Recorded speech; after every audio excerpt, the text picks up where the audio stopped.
بابا ها كرم او ايش بجوز بيش الحمد لله ما دام ايش دي توا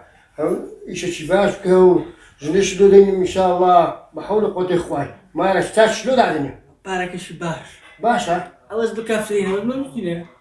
تي بارك شباش اوز بكافرين شنو اي باشا عبد سميش برو ايش كباشا يعني خلافه ايش زباش تصدق بارك بارك شخص زابس وتحسب في ست كم قاش يصير حسب بابا اخذ وستا قلت له هذا كما قبل بزيش شيخ الوزان ما قزيله شي بي بس تبع عمل شيء تبع عمل شيء درنga دبرو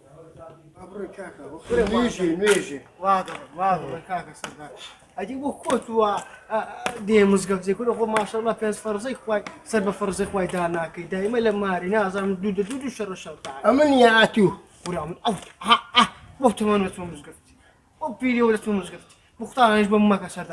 كاكا او دما عملنا ما على ابوم قلت لنا مزقفتي هو من دار من مالي نبوم او كرم لي ابو قلت له زيك كريا اشتاق بكريتن لما هدم لما عرفوا صدق فيها لينا مخوي زمان بانكر زاد وقت زارك يجي مليتي خرج دينا وامن تهاز دق من مسك ده على سريع برودي والله جاوب ده فيني والله زو سريع برم صدق رسم ورق نعم برنامج ان شاء الله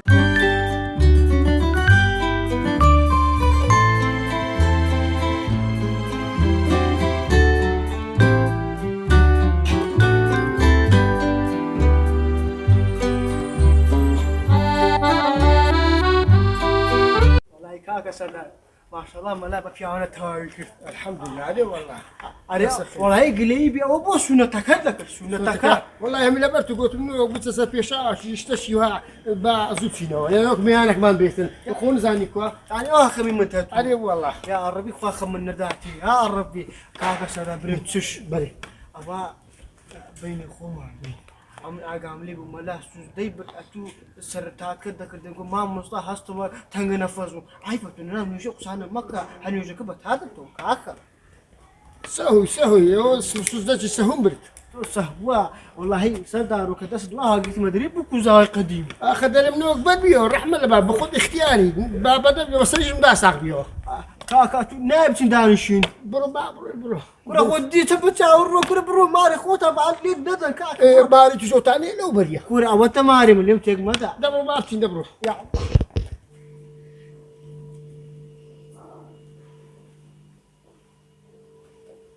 بخير نيوة أفندي زو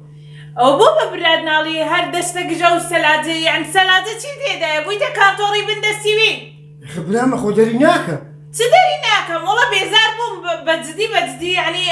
أو لمن هاتي يعني لو مالا بس ما دري أو مالا بجيدي لما بخوتو براد عظيم خواجه بخو نازاني او اكيد ما توش لبيتينو بخو نازاني كوا اسالي بسبري